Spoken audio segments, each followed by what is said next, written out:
अनन्या तिवारी जी दिल्ली से। राधे राधे गुरु जी। राधे राधे महाराज जी। महाराज जी आपके चरणों में कोटि कोटि प्रणाम।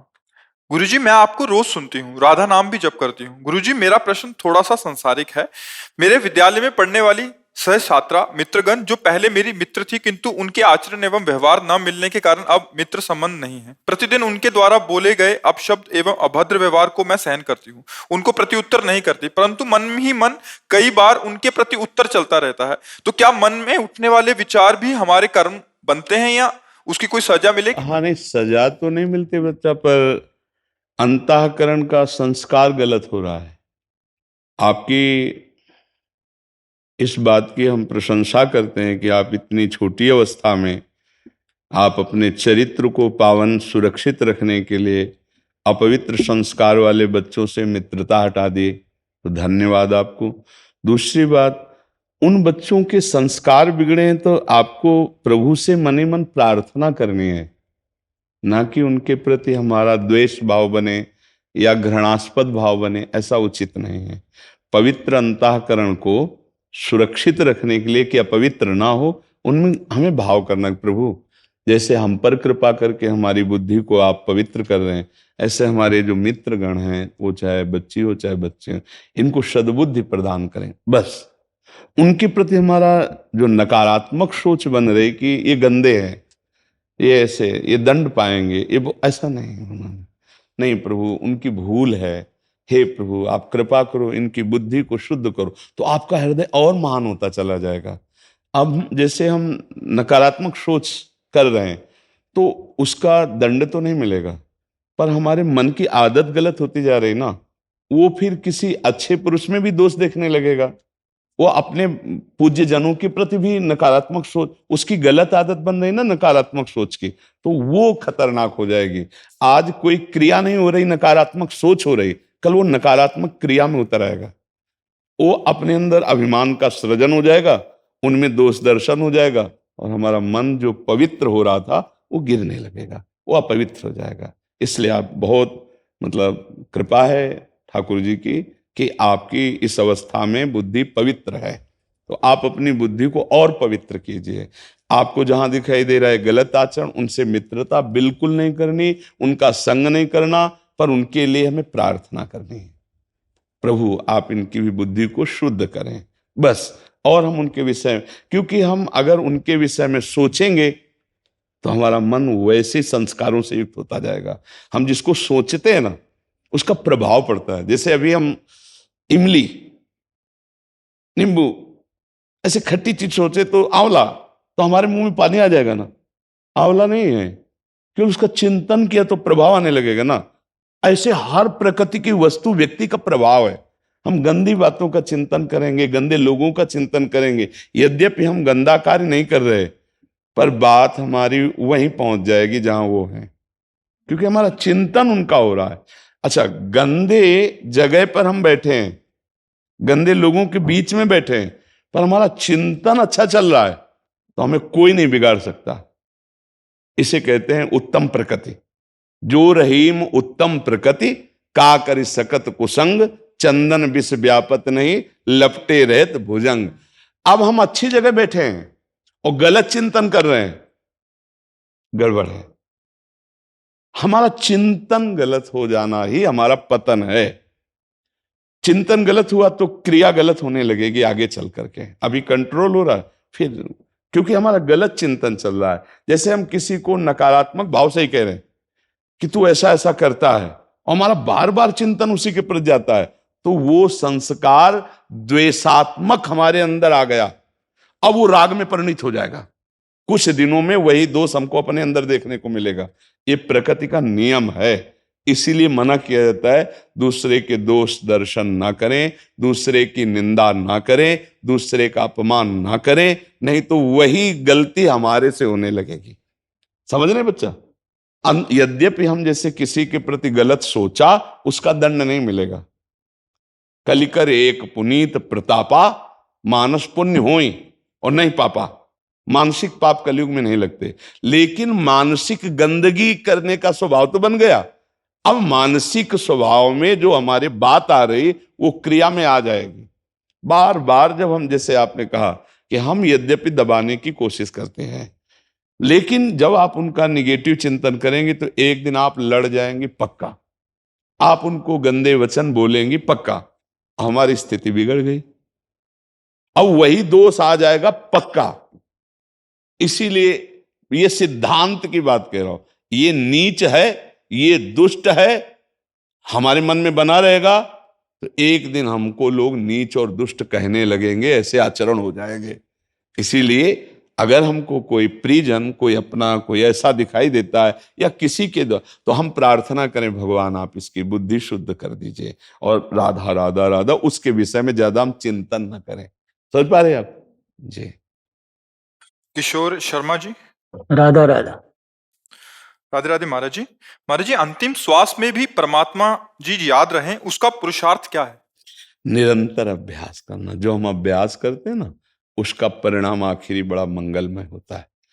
इसीलिए सातु दीर्घ काल निरंतर सत्कार सेवितो दृढ़ भूमि, पातंजलि जी ने कहा है कि जो नाम है, जो परमात्म चिंतन है, वो बहुत काल तक निरंतर आदर सहित अभ्यास करे तो हमारे मन में उसका स्वभाव बन जाता है। जो चीज हम बार बार अभ्यास करते हैं उसका स्वभाव बन जाता है। बार बार राम राम राम, राधा राधा राधा, कृष्ण कृष्ण कृष्ण, तो रस्सी आवत जात ही सिल पर होत निशान, ऐसे हमारे अंतःकरण में भगवान नाम का प्रभाव अंकित हो जाता है, तो अनजाने में भी नाम निकलने लगता है। हम जप नहीं रहे फिर भी निकलने लगता, क्योंकि अभ्यास हो गया ना उसका जपने का। तो ऐसे ही महादुख के समय, मृत्यु के समय भगवान की असीम कृपा और वो जो नाम जीवन भर जपा है वो स्फुरित हो जाता है। और जीवन भर प्रपंच बका है, प्रपंचे मेरे, तो मरते समय उसको वही याद आएगा, प्रपंच का फल, फिर दुर्गति प्राप्त होगी।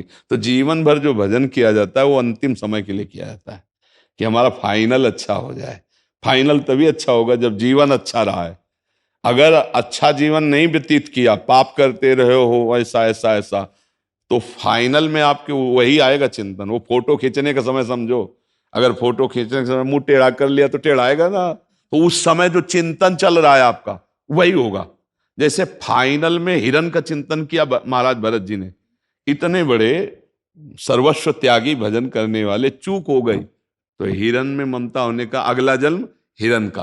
पुरंजन की कथा आती है, वो अंतिम समय अपनी पत्नी का चिंतन किया, वो स्त्री बना जा करके।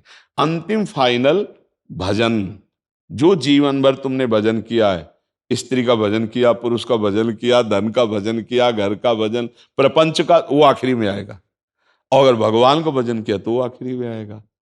अगर हम निरंतर अभ्यास कर रहे हैं तो फिर इसमें भगवान की विशेष कृपा होती है कि उस समय जब भीषण दर्द का मूर्छावस्था आने वाली होती है, उस समय उसके राधा, उस समय नाम कृष्ण, उस समय नाम आ जाता है। या फिर किसी महापुरुष की कृपा हो जाए, जैसे अजामिल पर संतों की कृपा हुई तो आखिरी छोटे पुत्र का नाम नारायण रखा, और मरते समय ध्यान पुत्र का है और बुला पुत्र को लय, लेकिन नाम नारायण रखा तो काम बन गया नारायण।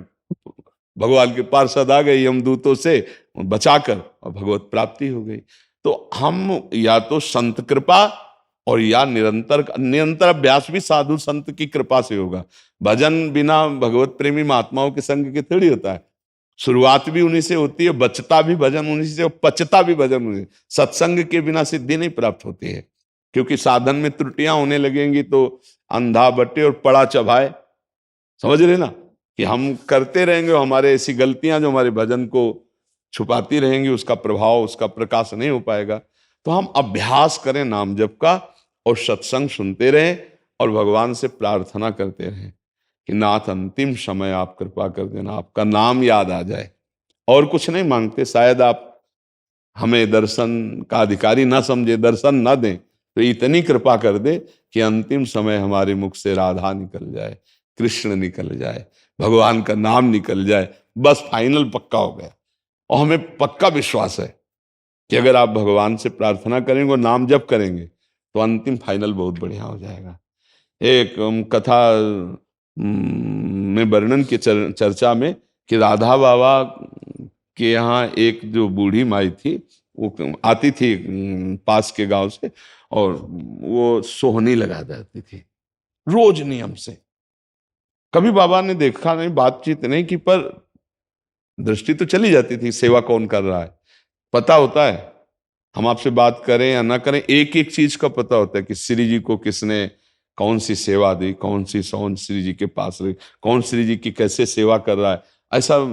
पर वो थोड़ी होता है, संसारिक आदमी थोड़ी होती व्यवहार, हाँ धन्यवाद, ये सब कुछ नहीं होता। देख के भी ऐसे। अब 2-3 दिन से वो माता जी नहीं आ रही थी सोनी लगाने।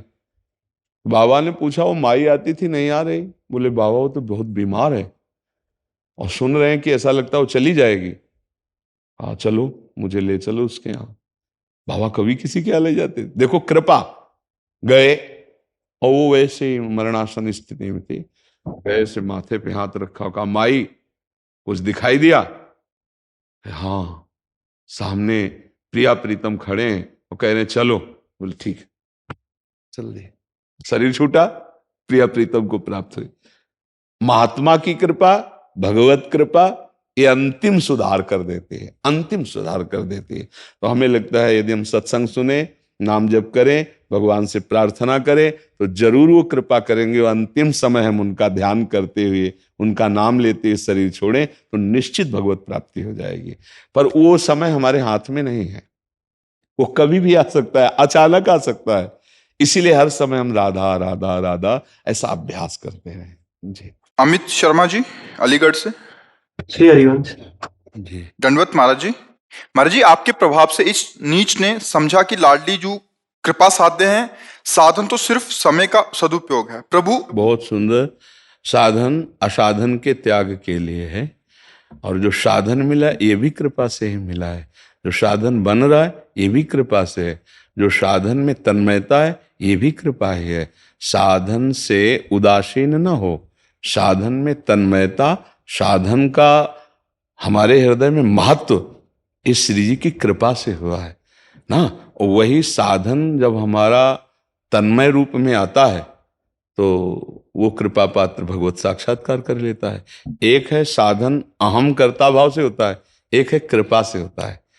जिससे शब्द निकला आपका कि आपकी कृपा, तो संत कृपा, शास्त्र कृपा, गुरु कृपा, इनकी कृपा से मुझे साधन मार्ग का परिचय मिला, और साधन कर रहे हैं। और साधन का फल है कि हमारा अहम गलित होकर आराध्य देव में तन्मयता हो जाए। समझ रहे ना? तो इसको हम अहम में यदि न लें तो यही कृपा है कि हमें साधन करने का सौभाग्य मिला। अगर हम साधन से थोड़ी भी उदासीनता लाते हैं कि कृपा से हमारा काम हो जाएगा, तो हम कृपा को समझा नहीं। महाराज जी, इनका कहना है कि इससे बहुत शांति मिल रही है और संतुष्टि का भी अनुभव हो रहा है, बट यही परेशानी है, हृदय में भारी व्याकुलता या विरह की तीव्रता नहीं हो। साधन से जितना नाम जप करोगे, जितना नाम कीर्तन करोगे, गुण कीर्तन करोगे, गुण श्रवण करोगे, उतना ही हमारे हृदय की पवित्रता बढ़ेगी, और पवित्र हृदय में भगवत मिलन की आकांक्षा जागृत होती है। या पवित्र अंतःकरण में ही स्वरूप बोध की मुमुक्षुता जागृत होती है, जिज्ञासा जागृत होती है। मैं मुक्त होना चाहता हूँ इन तीनों शरीरों से, मैं तत्वबोध प्राप्त करना चाहता हूँ ये, या मैं भगवत साक्षात्कार करना चाहता हूँ। साधन पर महत्व रखे, आश्रय आराध्य देव का, कृपा आराध्य देव की, पर साधन ही हमारा साध्य है। ये बात समझना है।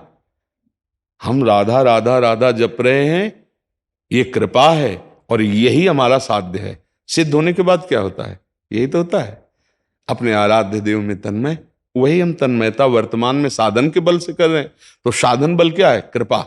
हमें नाम मिला, हमें मार्ग मिला, हमें भगवत चर्चा श्रवण करने को मिली, हमें पता चला हम कौन है, हमारा क्या उद्देश्य है, हम यहाँ किस लिए आए हैं। सत्संग में इन्हीं का तो समाधान होता है। तो ये सब कृपा है, इस सब कृपा से है। कहीं कृपा का आश्रय लेकर के मनमानी आचरणों में ना उतर जाए, कहीं साधन में उदासीनता ना हो जाए, ये साधक को देखना चाहिए।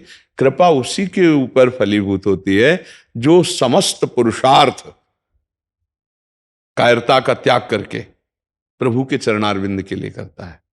ये बात ध्यान रखना। हमारे अंदर जैसा शक्ति है, पूरी शक्ति लगा दो, वो कृपा से मिलेंगे। जैसे एक लीला में, प्रसंग में, लालजू ने माट फोड़ दिए मक्खन के और बाल चपलताएं बहुत सी की। मैया को लगा वे ज्यादा उद्दंड हो रहा है, इसको बांध देना चाहिए। उसमें दो भाव थे कि एक तो डर गया कहीं भाग जाएगा, मैं कहाँ ढूंढूंगी, और दूसरा चपलता बहुत कर रहा है। तो ऊखल में बांधने के लिए लालजू को हाथ पकड़ने की भगे लालजू, पीछे यशोदा मैया। अब वो भग रहे लालजू को पकड़ नहीं पा रहे, समीप ही है, नजदीक है, पर वो नहीं पकड़ पा रहे। जब लौट करके देखा कि मां पसीना पसीना हो गई, वेणी के फूल गिर रहे हैं, मां थकित हो गई, प्रभु बन गए, स्वयं बन गए। बस ये बात देखनी है। जब साधन करते करते साधक थकित हो जाता है तो प्रभु करुणा करके उसको साक्षात्कार करा देते हैं, पर थकित होना पड़ेगा। अगर साधन में उदासीनता रही तो फिर प्रमाद स्थिति आ जाएगी। प्रमाद स्थिति ना करने योग्य कार्य कर बैठेगा, फिर वो वंचित हो जाएगा भगवत साक्षात्कार से। तो ये जब हम नाम, लीला, गुण, कीर्तन, श्रवण, चिंतन और जो हमें कर्तव्य मिला है भगवान की भावना से करते हैं तो धीरे धीरे प्रभु से अपनापन होने लगता है। और जिससे अपनापन होने लगता है फिर उससे मिलने की चाह हो जाती है। फिर मिलने की जब चाह हो जाती है तो विरह कमंडल कर लिए वैरागी दो नयन, मांगत दरस मधुकरी छके रहत दिन नयन। वैराग्य इतना अंदर प्रबल हो, चाहे गृहस्थ हो चाहे विरक्त हो। वैराग्य का मतलब केवल वेश से नहीं है, संपूर्ण त्रिभुवन के भोगों को सुख बुद्धि से सब भोग रहे हैं, ये रागी पुरुष का लक्षण है। संपूर्ण त्रिभुवन के भोगों को जो राग रहित होकर के, उसे वैराग्य कहते हैं। जिसका राग बीत गया वही बीत राग। आप पैंट शर्ट में भी बीत राग हैं, अगर किसी भी भोग के संयोग से आप विचलित नहीं होते और आप अपनी निष्ठा, अपने धर्म में, तो आप वीतराग हैं। भोगों की अंदर चाह होना, चाह होते हुए भी भगवत प्राप्ति के लिए भोगों का त्याग करना, उसे पहला लक्षण कहते हैं भक्त का, उसे त्याग कहते हैं। यद्यपि भोगों की चाह है पर वो भोगता नहीं है क्योंकि भगवत प्राप्ति करनी है। दूसरा, भोगों की उपस्थिति में भोगों की चाह का नाश हो जाना, इसे वैराग्य कहते हैं। तीसरा, भोग है ऐसी स्मृति का भी नाश हो जाना, उपरति कहते हैं। उपरति तो भगवत प्राप्ति के लिए अत्यंत अनिवार्य है त्याग, वैराग्य, उपरति। ये भगवत प्रसाद से मिलता है। जब खूब नाम जप करो, नाम कीर्तन करो तो बुद्धि पवित्र होती। पवित्र बुद्धि में विवेक जागृत होता है। विवेकवान को फिर ये सब स्वप्नवत लगने लगता है। उमा कहूं मैं अनुभव अपना, सत हरि भजन जगत सब सपना। उसको कहीं भी राग नहीं रह जाता। अब कहीं राग है नहीं तो व्याकुलता पैदा होती है।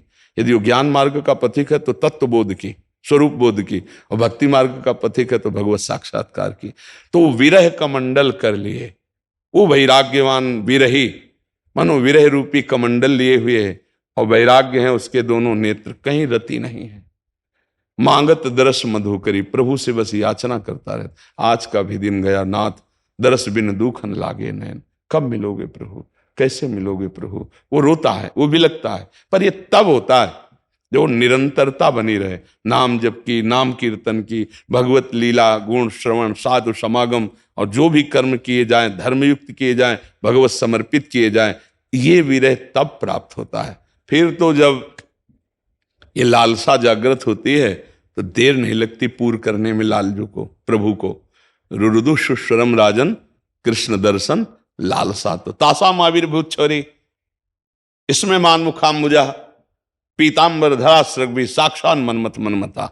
जब गोपीजन एक स्वर में चिल्ला चिल्ला कर रोने लगी कृष्ण दर्शन के लिए, तो उसी समय उन्हीं के बीच में भगवान प्रकट हो गए। तो उपासक के हृदय में ही भगवान प्रकाशित हो जाते। तो रूप छके घूमत रहें, तन को तनिक न भान, नारायण दृग जल बहे, यह है प्रेम पहचान। कृतकृत्य हो गया, बम भक्ति युक्तो भुवनम पुनात। ऐसा महापुरुष जगत को पावन करने वाला बन जाता है। वो चाहे गृहस्थ हो चाहे विरक्त, इससे कोई मतलब नहीं। ये अंतर की बात है, हृदय की बात है, ठीक है। हाँ, साधन पर महत्व बुद्धि हो और भगवान की कृपा से साधन चल रहा है, ये भाव हो, अहंकार न रहे, तो वो बहुत जल्दी लाभ को प्राप्त हो जाता है। जब साधन करके साधन का अहम जागृत हो जाता है तो हम दूसरे साधकों पे दोष दर्शन करते हैं तो हमारा पतन हो जाता है। तो इसलिए कहा गया है कि कृपा, कि अहम को कहीं कोई गुंजाइश नहीं, कि जब तक हमारे पर गुरु कृपा नहीं थी, श्री जी की कृपा नहीं थी, तब तक हमसे कोई साधन नहीं बनता था, हम गंदी बातों में फंसे थे। आज संत कृपा हुई, गुरु कृपा हुई तो हमें साधन मिला, तो कृपा से मिला ना। तो कृपा ही शक्ति तो हमारा साधन चला रही है। तो यही तो कृपा के साधन हो रहा है, असाधन का त्याग हो रहा है। समझ पाए आप? जी महाराज जी, जैसे हम सेवक वाणी पढ़ रहे थे आपके प्रभाव से, जी उसमें पाया था कि रसिक जनों का साथ बहुत जरूरी है। जिस प्रकार एक फूल में सुगंध एक सीमित क्षेत्र में होती है, जी उसके समीपता में ही अनुभव होता है, जी ऐसे परमाणु आप सत्यों के आते हैं। जी तो महाराज जी, जैसे आप वृंदावन वास कर रहे हैं, बिल्कुल एकांत रहते हैं सुंदर गाँव में इधर ही। जी जी तो महाराज जी, जो होना चाहिए वो स्थिति, तो अवधि इसकी बहुत कम है। इनका भाव ये है कि महाराज जी, मतलब इनका अनुभव तो ऐसा हो रहा है कि बड़ा संतुष्टि और ये हो रहा है, नहीं, पर वो साधन में व्याकुलता नहीं, जो आने- साधन में संतुष्टि नहीं होनी चाहिए, भोगों में संतुष्ट होना चाहिए। साधन में असंतुष्टि बढ़नी चाहिए, इतनी बढ़नी चाहिए कि भजन करते हुए भी भजन के लिए रोना आ जाए। और हम आपको आखिरी अंतिम बात बताते हैं जो हृदय में रहनी चाहिए। हमारा भगवत चिंतन का तार न टूटे, बस हमको ये नहीं देखना है कि भगवान मिलेंगे कि नहीं मिलेंगे, मिले हैं कि नहीं मिले। नहीं तो साधन में अश्रद्धा हो जाएगी। समझ रहे हो? मन फंसाकर विषयों में ले जाएगा। ये अनुभव की बात कहते हैं। हमारा एक ही कर्तव्य है जो भगवान श्री कृष्ण चंद्र जी आदेश कहते हैं, अनन्यस चिंतयन्तो माम, बस इसके आगे नहीं। वो जो ये जना परिपासते तेषाम नित्याभियुक्ता नाम योगक्षेमम वाम्यम, वो उनका विषय है। हमारा केवल कर्तव्य है, भगवान का आदेश है, अनन्य चेता सततम यो माम स्मृति नित्यसा तस्याहम सुलभा पार्थ। मैं उसके लिए सुलभ हो जाता हूं। बस मेरा चिंतन चल रहा है ना, इसको हमें समेटना है। कोई भी संपूर्ण प्रपंच का चिंतन हमारे भगवत चिंतन को बाधित न कर पावे। हमारे भगवत चिंतन के स्थान पर किसी को स्थान नहीं मिलना चाहिए। वस्तु, व्यक्ति, स्थान, पद, प्रतिष्ठा, लाभ, सुख, कोई भी हो, भगवत चिंतन के स्थान में हम किसी को नहीं बैठाल सकते। साधक गलती यही करता है, भगवत चिंतन के स्थान में विषय चिंतन, व्यक्ति चिंतन, भोग चिंतन, तो वो बाधा पड़ जाती है। नहीं तो भगवत चिंतन हो रहा है तो इसका प्रभाव खुद आगे आगे आपको दिखाई देने लगेगा। ये मांग भी खत्म हो जाएगी कि भगवान हमें दर्शन दें, क्योंकि अदर्शन हो तब न दर्शन की मांग हो। वो नेत्रों में बस जाते हैं। नैनन पी मूर्ति बसे ते ही रस रहाय समाय, ये लक्षण सुन प्रेम के और न कछु सुहाय, और न कछु सुहाय फिरे अपने रस मातो, कुटुम देह ते जाए छूट सब ही विदिना, तो उसमें रहता हुआ भी। इसलिए आप नाम जप पर प्रधान ध्यान दें, आचरण शास्त्रानुकूलित हो, बस आप निश्चिंत हो जा। आगे की बात हरि की है। अपने अंदर रोना आ रहा है, रो लेते हैं। अपने अंदर गाना आ रहा है, गा लेते हैं। अपने अंदर व्याकुलता आ रही है, उसको देख रहे हैं। हमारा कार्य है भगवत चिंतन न छूटे। पूज्य भाई जी श्री हनुमान प्रसाद पोद्दार जी महाराज कहते हैं, सामने श्री भगवान हो और उनका नाम छूट रहा हो तो हम भगवान को देखना छोड़ देंगे, नाम को पकड़ेंगे। क्या अद्भुत रहस्य की बात बताई कि जिस नाम के बल से प्रभु आए, अगर हम प्रभु को देखने में नाम छूट गया तो मतलब जैसे प्रभु हैं पतंग और नाम है डोरी, हम डोरी खींचे तो पतंग नजदीक आई, पतंग को नजदीक देखकर डोरी छोड़ दी, वो फिर उड़ जाएगी। हम हरि की प्राप्ति पर भी हरि को नहीं भूलेंगे। खास बात, हरि स्मृति, हरि स्मृति, निरंतर स्मृति, फिर कोई समस्या ही नहीं। आप देख लेना, अंदर ही सब उत्तरों का खजाना खुल जाएगा, अंदर ही सतमार्ग दिखाई देने लगेगा, अंदर ही अनुभूति होने लगेगी। हर समय प्रभु हैं, हर समय उसकी स्मृति में, उस महाभागवत के हृदय में जो आनंद उमकता है, वो बड़े बड़े पदाधिकारी, बड़े बड़े भोगेश्वर संपन्न लोगों के भी हृदय में कण नहीं है। सुरपति, नरपति, लोकपति, जिनके भावे घास रहे परम आनंद में तज सब ही की याद, जिसके अंदर वो चिंतन चलता है। खास बात, चिंतन संभालना है। भगवान चिंतन की तरफ जोर दे रहे हैं। ठीक है जी। स्वामी चिदानंद जी, जी। जी, राधा राधा। प्रणाम महाराज जी। महाराज जी, मेरा प्रश्न दर्शन से संबंधित है। भगवान महाविष्णु के अवतार परम ऋषि कपिल द्वारा वर्णित सांख्य दर्शन तथा उन्हीं भगवान के अवतार द्वारा वर्णित वेदांत ब्रह्म सूत्र में भेद क्यों, तथा उन्हीं भगवान के उपासकों में इतना मतभेद का कारण क्या है? इसका समाधान। देखो, बात यह है कि भगवान ने अलग अलग स्वभाव की रचना की है। वो 3 गुणों से बनता है, सतोगुण, रजोगुण, तमोगुण से। जो कारण शरीर की रचना है वो 3 गुणों से बनते हैं। उसी के स्वभाव के अनुसार, अब जैसे वो ज्ञान प्रधान, विवेक प्रधान, बुद्धि प्रधान है, अब वो तर्क बहुत करेगा, उसकी तार्किक प्रवृत्ति है, तो वेदांत का हो, बहुत दौड़ो, ये नहीं, ये नहीं, ये नहीं, दौड़ो बुद्धि। दौड़ते दौड़ते दौड़ते दौड़ते जब हार जाती है तो गुरु शरण में हो जाती बुद्धि। अब आप बोलो, तो महावाक्य जो गुरुदेव देते हैं ना, कि विचार्यताम, आदि गुरु भगवान शंकराचार्य जी, महावाक्य अर्थस्य विचार्यताम, वो जब उस विचार में डूबा और तन्मयता हुई गुरु प्रसाद से, तो उसी तत्व को प्राप्त हो जाता है। अब कोई भाव वाला है, भक्ति मार्ग, कोई क्रिया प्रधान है, कर्मयोग का, कोई ज्ञान प्रधान है, सांख्य योग, वेदांत दर्शन, अष्टांग योग। भगवान ने उपासकों की भिन्न भिन्न रुचि के अनुसार उसी परमात्म प्राप्ति के लिए भिन्न भिन्न मार्गों का वर्णन कर। अब भिन्न मार्गों से चलने वालों का मत नहीं मिलेगा, लेकिन पहुंचे हुए भिन्न मार्गों से सबका एक ही होगा।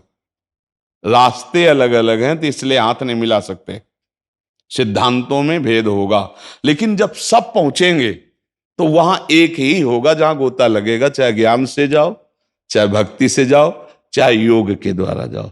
समाधि में संकल्प रहित होकर उसी परमात्म चिंतन में डूब गया, चित्तवृत्ति का निरोध करते हुए असंप्रज्ञात विचक्षणा समाधि, संकल्प विकल्प रहित परमात्म स्वरूप में ज्ञान के द्वारा तीनों शरीरों का बाध करके चित्त वृत्ति का चिंतन रहित होकर अपने स्वरूप में अपने आप से अपने आप में स्थित हो गया। भक्ति के द्वारा चित्त वृत्ति का निरंतर भगवान का चिंतन करते हुए तन्मय होकर मैं का विस्मरण हो गया और भगवत स्वरूप हो गया। बचता एक ही है।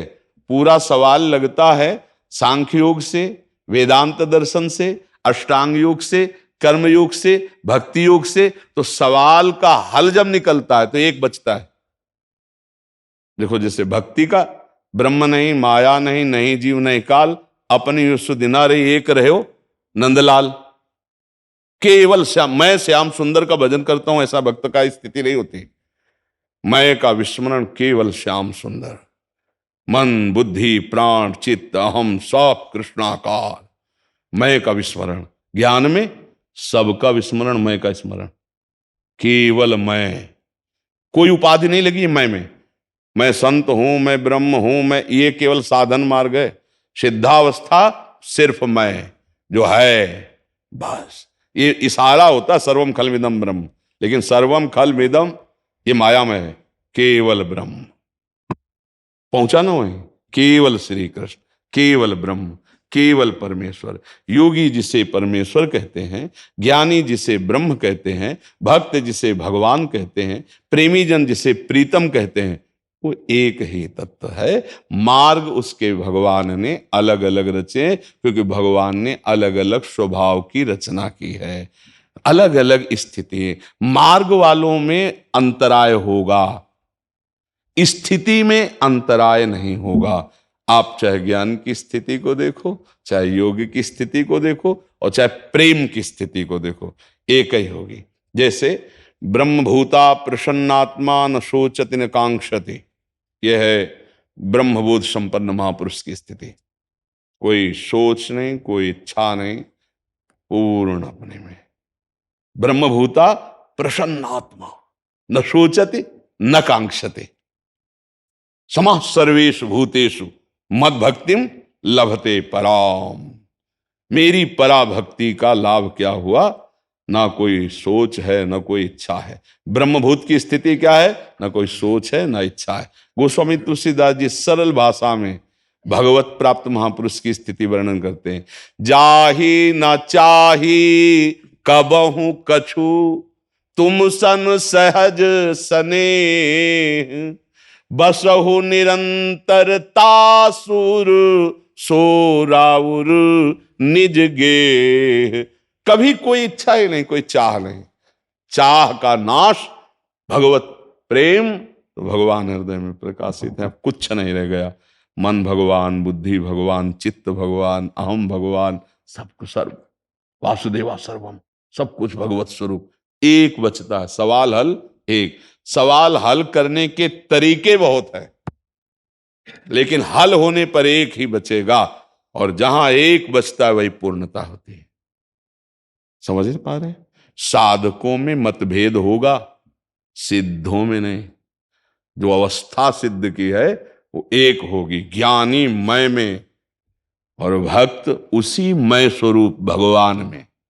अपने मय का स्मरण हो गया, अपने का विस्मरण, केवल भगवान का स्मरण। ज्ञानी सबका विस्मरण, केवल मैं का स्मरण। अपने आप से अपने आप में स्थिति, वही समाधि अवस्था होती, तुरीय अवस्था। न जागृत, न स्वप्न, न सुषुप्ति, हर समय परमात्म स्थिति। ये योग की स्थिति है। प्राणों का संयमन करके, चित्त वृत्ति का निरोध करके, मन को एकाग्र करके परमात्म स्वरूप में स्थित हो गया और सब भूल गया। उसी को तो समाधि कहते। कोई संकल्प विकल्प ले, कोई चिंतन ले, कोई इच्छा ले, ये बात है। आप समझ पा रहे प्रभु जी? महर्षि, एक प्रश्न हमारे पास बार बार आता रहता है। कुछ ऐसी परिस्थितियां होती हैं, घर वाले नहीं मान रहे, या पति है तो पत्नी नहीं मान रहे कि आप दीक्षा ले लो या भगवत मार्ग में, बट आपसे नाम सुन लिया या आपसे ले लिया, राधा राधा है, राधा वल्लभ श्री हरिवंश, बट वो कह रहे हैं कि क्या इसी जब से उनको निकुंज प्राप्तियां सहचरी भाव में प्रवेश हो जाएगा, क्योंकि हाँ, हम उसका उसी भाव में जाना चाहते हैं। हाँ, उसका फल ये होगा कि जब वो तन्मयता पूर्वक राधा नाम जपेंगे तो उनको ऐसी परिस्थिति प्राप्त हो जाएगी, जो विघ्न हो रहे हैं वो शांत हो जाएंगे और उनको गुरुदेव के मंत्र की प्राप्ति हो जाएगी। उस निष्ठा पूर्वक उसे जपते रहे, आगे का जो कार्य है वो खुद नाम कर देगा। बट वर्तमान में महाराज जी बहुत प्रतिकूलताएं, ऐसा उनके भाव से लगता है कि आ रही हैं। पर राधा राधा जपने में क्या है? अब मान लो घर में ऐसी प्रतिकूलता, वो बहू है, अब परिवार के लोग पसंद नहीं कर रहे हैं, तो कंठी मत बांधे, तिलक ना लगावे, केवल राधा राधा करते अंदर ही अंदर, और कभी कभी एकांत में प्रभु से रो दे कि हमारी व्यवस्था को आप देख रहे हैं, क्या कभी मुझे ऐसा जीवन मिलेगा? तो वो कर तुम अकर तुम अन्यथा कर तुम सर्व समर्थ है, वो परिस्थिति को सुधार देंगे, उनको देर नहीं लगेगी और निश्चित गुरुमंत्र की प्राप्ति होगी। और चाहे वो अंतिम समय ही क्यों ना हो, जरूरी थोड़ी कि हम संतों के पास जाके ही गुरुमंत्र लिया जाए। कभी कभी ऐसे एकांतिक भक्तों के यहाँ स्वप्न में जाकर के उपदेश दे दिया जाता है, उनको मंत्र दे दिया जाता है, तुम्हारी परिस्थिति ऐसी, तुम अंतिम समय तक उसे कल्याण के मार्ग में प्रशस्त ही कर देंगे। अगर निष्ठा है, भावना है, तो बाहरी व्यवहार में गुरुमंत्र ले या ना ले, उसका काम हो जाएगा, पक्का हो जाएगा, संशय करने की जरूरत नहीं। पर इसमें निष्ठा की जरूरत है। एक बार भाई जी से हनुमान प्रसाद पोद्दार जी के चरित्र में आया कि एक नव किशोरी लड़की भाई जी के उपदेश पढ़कर उनको गुरु मान करके, और छवि उनको मिली, तो वो विराजमान एकांत बंद कमरे में साधना करती। बहुत वर्ष हो गए थे, सब लोग आश्चर्यचकित थे, मोहल्ले के भी, परिवार के भी। किसी से संभाषण नहीं, किसी से मिलना नहीं, बस रात दिन भगवान नाम जप करना, भाई जी को गुरु मानना। एक दिन भाई जी अचानक उनके दरवाजे पे पहुंचे और खटखटाया दरवाजा। किसी की हिम्मत नहीं होती थी उसकी एकांत निष्ठा देख करके। जब दरवाजा, तो एक जैसे कोई यंत्रवत दौड़कर दरवाजा खोला, जो ही खोला तो जिनकी छवि विराजमान थी वही सामने खड़े थे। अब उसकी क्या दशा हुई होगी उस भावुक भक्त की। भाई जी के चरणों की वंदना करके बैठाला, पूजन किया और कहा, मैं समझ गई प्रभु, आप हमारे करुणा निधान श्री कृष्ण ही। एक ही आशा थी जीवन में कि एक बार जिनको गुरु माना है वो हमारे सामने उपस्थित हो, या मुझे पहुंचा दिया जाए या वो आ जाए। भाई जी फिर उन्होंने कहा कि जब तक हम जीवित रहे तब तक इसका प्रकाश ना हो। और भाई जी से कहा कि अब हमारी आशा पूर्ण हो गई, अब कभी हमारी चर्चा ना हो और कभी आप कृपा करके पधारे ना। समझ रहे? कृपा करके पधारेंगे, आप पधारेंगे, आपके साथ सैकड़ों लोग होते हैं और वो जान जाएंगे। हम चाहते कि हमारी आराधना गुप्त रहे, और हमारी आराधना आज सिद्ध हो गई। अब हमें जीवन में कभी किसी से कोई प्रश्न या किसी की आवश्यकता नहीं। बस आपका कृपा भाई जी बहुत प्रसन्न है, क्योंकि निरपेक्षता की मूर्ति कोई हमें जाने ना, आ पाओगे तो बाबा साथ आएंगे, बाबा राधा बाबा, तो हजारों लोग साथ होंगे, जान जाएंगे कि इतनी निष्ठावान या और चार भगत नहीं, कोई नहीं। ये स्थिति तो हम अगर गुरुनिष्ठ हो जाएं, देखो नाम जब शुरुआत तो किसी न किसी महापुरुष के वचनों से ही होती है। ऐसा नहीं कि कोई अपने आप जपने शुरू कर दे, ऐसा नहीं होता। किसी न किसी संत के वाक्य जब कान में पड़ते हैं, मत कीरति गति भूति भलाई, जब जे जतन जहां जे पाई, सो जानो सत्संग प्रभाव, लोको वेदनान, हम उसी संत को गुरु मान लेते हैं। राधा राधा मान लिया, राधा राधा राधा रटना शुरू। अब आगे का जो कार्य वो राधा नाम करवा देगा। गुरु व्यक्त अव्यक्त रूप में आकर दीक्षा दे देंगे, उसका काम बन जाएगा। नाम को पकड़ ले। अगर आप राम नाम जप रहे हो तो राम नाम के उपदेशक लाखों सिद्ध हुए हैं, लाखों सिद्ध, वो सब आपके गुरु हैं, वो सब आप पर कृपा करेंगे। आप जो नाम जप कर रहे हो लाखों उसके सिद्ध हो चुके हैं उस नाम के, तो हम वो नाम जप कर रहे हैं तो सब संतों की कृपा प्राप्त होती है। और जो आगे का कार्य है वो महापुरुष जन कर देते हैं, पक्का कर देते हैं। आप विश्वास रखो कि आपका अमंगल अब खत्म हो चुका है, क्योंकि नाम जब शुरू हो गया है। अगर कहो गुरुमुख, तो कोई भी नाम ऐसा नहीं है जो गुरु के मुख से ना निकला हो। विश्व के जितने नाम हैं सबकी आराधना करने वाले संत हैं। अगर आप ओम जप रहे हैं अधिकारानुसार, तो किसी न किसी महापुरुष के मुख से निकला होगा। तो आप मानो, जिस महापुरुष से सुना उसी को मानो, आगे बढ़ो, रास्ता चल जाएगा। कोई भी नाम ऐसा अगर आप सत्संग सुने हैं तो उसी महापुरुष के मुख से निकला है, तो वो नाम आपको सच्चिदानंद से जोड़ देगा। ये नाम में लग जाए, बस नाम में लग जाए, कोई संशय ना करे, ईमानदारी से लग जाए, तो नाम ऊपर चढ़ा देता है, पहुंचा देता है, उसे स्थितियों में पहुंचा देता है। वो स्थितियां आने के लिए, जैसे पूज्य राधा बाबा को भाई जी ने क्रम से, अब एक स्थिति थी जहां बाबा पहुंच ही नहीं पा रहे थे, तो भाई जी अपने भाव देश के वपु से अंतर में जा करके उनको श्री जी से मिलाना, राधा नाम का उपदेश करना, राधा राधा रटना, सब आगे का मार्ग हो गया। हमको चिंता नहीं करनी, हमको एक पकड़ लेना है, नाम पकड़ लेना और चलना है, तो आगे का मार्ग खुद प्रशस्त हो जाएगा। कैसे प्रशस्त होगा वो भगवान और भगवान के प्रेमी महापुरुष जन जानते हैं। अपने को गणित नहीं लगानी, अपने को केवल शुरू कर देना, राधा राधा राधा राधा। सर्वजीत परमार जी हरियाणा से, राधे राधे। जय महाकाल। महाराज जी आपको शिवरात्रि की हार्दिक शुभकामनाएं। महाराज जी मेरा प्रश्न है, क्या राम नाम का जाप करके शिव जी की प्राप्ति की जा सकती है? अवश्य। शिव जी के गण बनना चाहते हैं। किसका हाँ, अवश्य अवश्य प्राप्ति कर सकते हैं। आप ऐसा भाव कर सकते हैं कि राम नाम भगवान शिव को बहुत प्रिय है। जैसे हमारे भगवान शिव को जो प्रिय हो वो हम भेंट चढ़ाते हैं ना, तो हम राम राम राम राम जप करके उनको देते हैं, उसका फल होगा, शिव की प्राप्ति हो जाएगी। समझ रहे?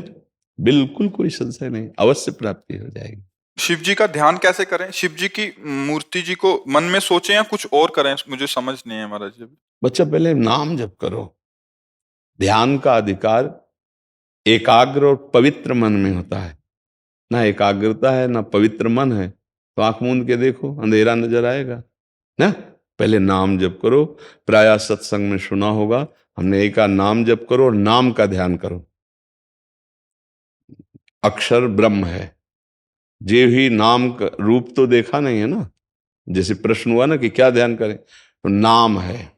जैसे राधा, हम अपने राधा राधा वही बार बार हमारे नेत्रों के सामने, वही हृदय में चल रहा, वही श्रवण इंद्रिय से सुन रहे, तो उसी राधा नाम में जो राधा रूप है वही प्रकाशित हो जाएगा।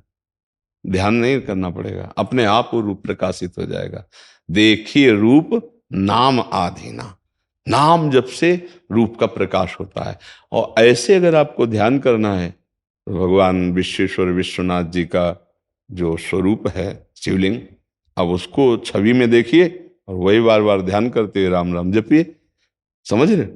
वास्तविक तो जो शिव का स्वरूप है वो प्रकाशित हो जाएगा, भजन से प्रकाशित हो जाएगा।